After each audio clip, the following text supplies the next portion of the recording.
mitigasi apa lagi Pak yang akan dilakukan oleh industri perbankan ini di tengah kondisi ketidakpastian dan juga penyebaran virus corona dan juga ini masuk ke dalam ranah daripada vaksinasi juga ini yang akan nanti berefek pada ekonomi. Seperti apa mitigasi yang bisa dilakukan?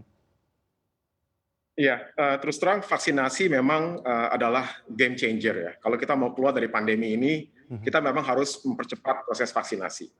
Dan, kami bersyukur kalau di Ikatan Bankir Indonesia itu tanggal 31 Maret yang lalu, kita mulai melakukan kick off daripada vaksinasi bankir, dihadiri oleh Pak Presiden, Pak Menkes, Bu Menkyu, Bapak Ketua OJK, di Bursa Efek Indonesia, dan setelah itu mulai bergulir program-program vaksinasi bagi bankir. Karena memang kita berinteraksi dengan nasabah itu hampir setiap hari dan Mhm. banyak sekali bankir-bankir itu yang terpapar, ya, banyak sekali bankir-bankir itu yang terpapar.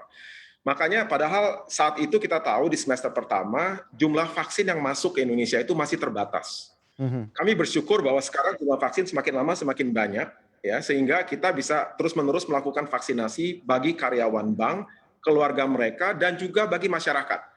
Jadi saat Mhm. ini banyak sekali program vaksinasi yang dilakukan dan itu adalah game changer untuk kita keluar. Dari segi perbankan itu sendiri, untuk kita bisa tahun ini sebenarnya adalah tahun untuk kita benar-benar memperhatikan bagaimana kualitas daripada aset kita. Ya, kalau kita lihat pertumbuhan kredit itu tidak terlalu tinggi. Mhm. Pertumbuhan dana pihak ketiga itu tinggi sekali. Kalau kita masuk lebih dalam ke pertumbuhan kredit, yang banyak terjadi adalah nasabah itu diberikan plafon kredit modal kerja, tapi yang Mhm. ditarik itu justru lebih sedikit lagi. Jadi unused portion-nya itu makin lama makin besar. Kalau Baik. kita tanya dengan nasabah, kenapa kok ini unused portion-nya semakin besar? Mereka Mhm. bilang, loh kondisi PPKM darurat, bisnis saya tidak bisa beroperasi. Saya masih belum yakin mengenai kondisi kedepannya seperti apa. Jadi saya mau lebih konservatif. Jadi banyak sekali perusahaan itu yang menahan diri juga. Jadi pertumbuhan kredit itu memang very challenging di saat-saat PPKM darurat ini, saat pandemi ini. Mudah-mudahan makanya kami berharap dengan semakin agresifnya program vaksinasi yang dilakukan oleh pemerintah, ini kita bisa cepat keluar dari pandemi ini. Beruntung sekali bahwa untuk Jakarta ya kita udah lihat kasusnya sudah makin membaik. Mhm. Kemudian data vaksinasi Jakarta juga baik sekali, kerjasama yang baik antara pemerintah pusat, pemerintah daerah, dan juga Kementerian Kesehatan, dan juga pihak swasta. Karena bank pun juga banyak terlibat bersama dengan OJK dalam program vaksinasi untuk masyarakat. Dan ini terus terang sangat membantu kepada masyarakat juga. Jadi bagi bank sekali lagi, Mhm. risiko kredit Baik. adalah yang harus kita perhatikan. Yang kedua adalah risiko operasional. Semakin Mhm. banyak karyawan kita yang bekerja dari rumah, dengan akses internet dari rumah, kita harus semakin hati-hati dengan serangan-serangan cyber.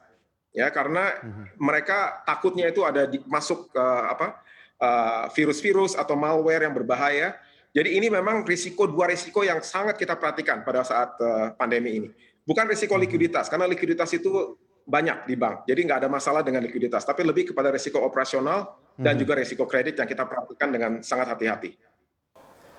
Untuk informasi lebih lengkap dan berita terkait, jangan lupa untuk klik link yang sudah ada di deskripsi. Dan jangan lupa juga untuk menginstal aplikasi CNBC Indonesia yang ada di Play Store dan juga App Store. Jangan lupa untuk kemudian di-subscribe ya.